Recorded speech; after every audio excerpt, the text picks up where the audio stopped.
नमस्कार, पोया प्रुडंट खबरो। काँग्रेसीक गळटी बाबू आजगावकार मगोचो पेडण्या बाबू म्हापशा बाळू घुसलो मगोत। दीपक म्हणटा बीजेपीन स्वताच्या पायाकडेन पळोवचे। मडकयकार बिरेस्तारा बीजेपी।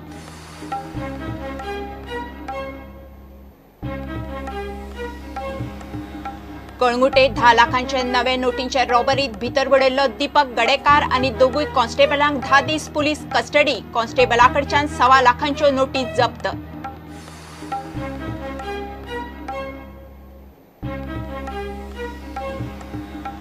मोपा येतगच दाबोळी चालू दवरप काय ना ते गोंय सरकारान केंद्राक सांगचे पडटले। तत्वा प्रमाण 150 किलोमीटरांत 2 विमानतळ चलना। सिव्हिल एव्हिएशन मंत्री गजपती राजू।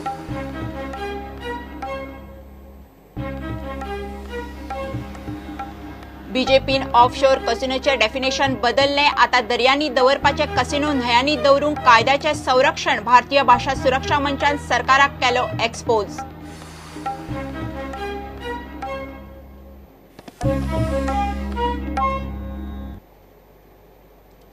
काँग्रेसीक गळटी माविना उपरांत धारगळचो आदलो आमदार बाबू आजगावकारान उडी मारली। बाबू मगोचो पेडणेचो कॅन्डिडेट। फाटले फावट पेडण्या ताका बीजेपीच्या आल्लेकारान बडयल्लो। बाबू पेडणे कॅन्डिडेट म्हणून धवळीकारान पणजे मिडिया मुखार घोषणा केली। दुसरे वटेन जीसीएचो वादग्रस्त सचिव बाळू फडके म्हापशा मगोत गेलो। दीपक म्हणटा बीजेपीन स्वताच्या पायाकडेन पळोवचे। कुमार जुव्या मडकयकार बिरेस्तारा बीजेपीत वता।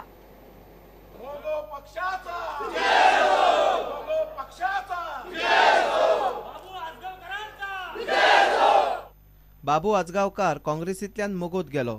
ते पयलीं तो बीजेपीचो। मगोचेर टिका करचे पयलीं बीजेपीन ताणीच फाटले 5 वर्सां कितें केलां तातूंत लक्ष घालचें म्हूण दीपक उलयलो। खूब जाण मगो पक्षाचेर टिका करपाक लागल्यात। ह्या 8 दिसांत तर टिका जायत आसात। हांव ह्या सत्तेत आशिल्ल्या नेत्याक सांगूं सोदतां की मगो पक्षाचेर टिका करण्यापेक्षा आपले 5 वर्सांचे कार्य जनते समोर दवरात। कितें तुमी 2012 जे उतरां दिल्लीं जनतेक, ती उतरां फाटल्यान मातशी पानां काडून पळयात पूर्ण केल्या की ना ते। आपल्या बरोबर आसात जाल्यार तो आपलो बाबू, नाजाल्यार तो कार्ट्या अशें हेणे हे लोक वावरत आसात। तांकां आमी कांय उत्तर दिवचे ना। महाराष्ट्रवादी गोमंतक पार्टी ही गोंयान एकच आसा की गोंयकाराचे हित पळोवपी, गोंयकारा खातीर वावरपी, गोंयकारा खातीर झगडपी। म्हणून एकच म्हाका तुमकां सांगपाचें आहा इतलेंच की हे दोन्ही राष्ट्रीय पार्टी आमी पळयल्यात। दोन्ही राष्ट्रीय पार्टीन गोंयकाराक फटयलेले आहात। गोंयकारा बद्दल कसलोच प्रोग्राम हेंच्या कडेन ना। वो उलयता तो यू टर्न करता आनी सगळी वाट लावन उडयलेली आसा। एक बरें प्रमाणीक सरकार समज आज जाय आला महाराष्ट्रवादी गोमंतक पार्टी जे स्वप्न भाऊसाहेब बांदोडकरान पळयला ते आमी फुडें व्हरपाक रावल्ले आसात। पयलें हे सरकार काम करतलें। जो टूल एंड मुणकार कायदो जो तेणें एमेंड केला तो परत हाडटले आमी आनी परत गोंयकाराक आसा तसो टूल एंड मुणकार कायद्याचो रायट दितले। मुणकार एक्ट आनी टेनन्सी एक्ट केले नंतर कितलेशाच वर्सां ही मोगो पक्ष वयर आयलो। ह्या मोगो पक्षाची वाताहत करपा खातीर काँग्रेस पार्टी आयली। मोगो पक्षांतले काही जाण घटक काँग्रेस पक्षांत गेल्ल्यान ही मोगो पक्षाची परिस्थिती जाली आणि आमकां त्या परिस्थितीक लागून वेळ आनी ताळ ठरोवन आमचो रस्तो आमकां धरचो पडलो। आणि जेन्ना आमकां कळ्ळें आतां आमची पार्टी बसली तेन्ना आमी हें डिसिजन आज घेतलां। पयलीं तिकीट गेट उपरांत जीसीए फंड स्कॅमात आडकल्लो जीसीएचो सेक्रेटरी बाळू फडके नवीन पॉलिटिकल इनिंग सुरू करता। तो म्हापशा मगोत भितर सरला। विचारल्यार बाळू म्हणटा म्हापशेचो कॅन्डिडेट खंय पार्टी थारायतली। फुडें आमचे लिडर सांगतले, ते आमचे नेतृत्व आहा मोगो पक्षाचे तेच ठरयतले म्हापशान कोणी रावपाचें कितें करपाचें ते, आनी तेंचेर आमचो पूर्ण विश्वास आहा। बाळू कॅन्डिडेट काय म्हणून विचारल्यार सध्या तो म्हापशा मगो घटमूट करपाक वावुरतलो म्हूण दीपक उलयलो। आमचो म्हापशेचो मतदारसंघ परत एकदां मोगो पक्षा कडेन येवचो म्हणून ते कार्य करतले हें बी तुमकां हांव मुद्दाम सांगूं सोदतां। 22 तारखेक बीजेपीचो इलेक्शन स्ट्रॅटेजिस्ट नितीन गडकरी गोंयांत येता। विचारल्यार दीपक म्हणटा मोगोचो वेंचणूक जाहीर जाय मेरेन बीजेपी सरकाराक तेंको आसतलो।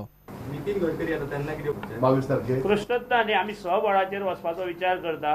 आम्ही 2012 जे उतर दिला ते ही काळ संपत पर्यंत आम्ही त्यांना सपोर्ट या सरकाराक करता ते आमचो शब्द आसा ज्या दीस कोड ऑफ कंडक्ट लागतलो त्या दीस सांजच्याक तुमकां मेळटलें गोवा संरक्षण मंत्र्याकडे अजूनही ते रावले त्यांचे युती जावपा खातीर खूबशे पक्ष आमचे बरोबर आसात खूबशे लोक आमचे बरोबर आसात ते फक्त निवडणुकीच्या तारखेची वाट पळयतात फुडल्या 8 दिसांत तुमकां आनी खूब गोष्टी चेंज जाल्यो दिसतल्यो काँग्रेसीक सध्या गळटी लागल्या माविन गेलो बाबू गेलो 22 तारखेक कुमार जुव्या बीजेपीची विजय संकल्प महामेळाव्या पयलीं मडकयकार बीजेपीत येता म्हूण ठरला संरक्षण मंत्री देशाचे मनोहर पर्रीकर यांचे कडेन उलोवप जाल्लें आसा चीफ मिनिस्टर कडेन उलोवप जाल्लें आसा पार्टी प्रेसिडेंट विनय तेंडुलकरा कडेन उलोवप जाल्लें आसा आनीक 22 तारखेर यांच्या सगळ्यांच्या उपस्थितीन म्हाजी एंट्री जातली अशें ठरलेलें आसा सगळे बीजेपी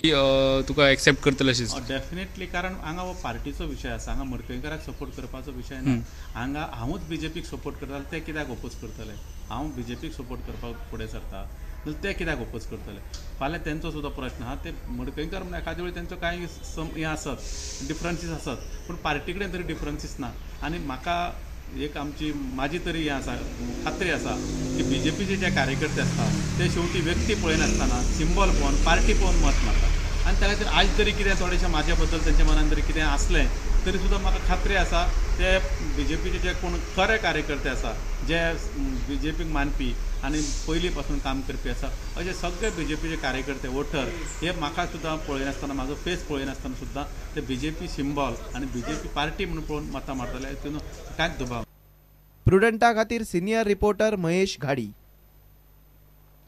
कळंगूट पुलिसांनी 10 लाखांचे नवे नोटींच्या रॉबरीत भितर बुडयल्लो दीपक गडेकार कॉन्स्टेबल केशव नायक आनी महेश मांद्रेकार तिगांकूय म्हापशा कोर्टान 10 दिसांची पुलीस कस्टडी दिल्या मंगळूरच्यान एका बिझनेसमॅना कडल्यान 10 लाखांच्यो नव्यो नोटी फारायल्यो म्हणून कळंगूट पुलिसांनी तांकां धरिल्ले आतां मेरेन कळंगूट पुलिसांनी धरिल्ल्या कॉन्स्टेबला कडल्यान 1,26,000 रुपया जप्त केल्यात कळंगूटचे 10 लाखांचे रॉबरीचे केशींत इतलो तेंप एक्टिव्हिस्ट म्हणून सांगून वावरपी दीपक गडेकार 2 कॉन्स्टेबल केशव नायक आनी महेश मांद्रेकारा बरोबर भितर पडलो तिगांयकूय आयतारा म्हापशा JMFC कोर्टामुखार उबी केले कोर्टान तांकां 10 दिसांची कस्टडी दिली all 3 accused are remanded for 10 days police custody and investigation on everybody will be arrested आरोपी दीपक गडेकारान सेशन कोर्टात जामिनाक अर्ज केला सुनावणी मंगळार जातली in the session court also they are moved for the bail and the matter is come on Tuesday for arguments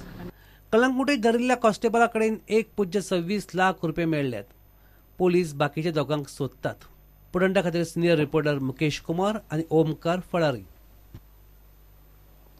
मोपा येतगच दाबोळी विमानतळ चालू दवरप काय ना ते गोंय सरकारान केंद्राक सांगचे पडटले म्हणून केंद्रीय सिव्हिल एव्हिएशन मंत्री अशोक गजपती राजू मिडिया कडेन उलयलो दाबोळी एअरपोर्टाचेर आर्ट गॅलरीचे ताणें उक्तावण केलें सिव्हिल विमानतळाच्या तत्वा प्रमाण 150 किलोमिटराच्या रेडियसात 2 एअरपोर्ट फिजिबल आसनात प्रमोटराक रिटर्न्स आनी इन्फ्रास्ट्रक्चर अनवायबल जाता Sir, this growth in aviation sector is 20%. It is at been 20 plus. So, what growth that you expect for this fiscal in aviation sector? About 20% or more. You see, because the past 2 years, passenger traffic has been going up like that, at that level. We are the largest growing in the world. China is growing at something like 10-11%. So we are the largest growing. Number of aircrafts are going up. Then we are concentrating on rural connectivity. We have this Udan thing going throughout the country. Now that is likely to start in January, February. So new destinations will come in. Probably the low-hanging fruit will be the non-performing assets like airports where there is no connectivity. So we have about 30 of those airports. So I envisage about 10-12 will bounce back. Then we want to put in on a demand-driven type of thing, market-driven type of thing. We want to put in another 50 airports throughout the country. So if these come, as and when they get grounded and come, become active. Government of India has thought that where airports are coming within 150 kilometers of an existing airport, the airport operator who is running the airport, because this divides the business and it makes infrastructure unviable. So we need to keep that also in mind.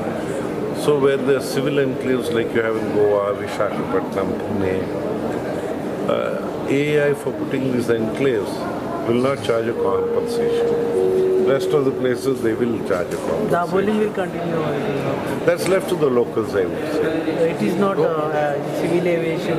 We take the decision, but we will depend on the locals. State government has continuously said that after MOPA coming also Daboling will remain. It's okay. If they want it to remain, it will remain. You see, this is infrastructure that is already there. So it is in the hand of the state government. I would say Government of India will be guided by the state government in this regard. Okay. घेऊया एक break.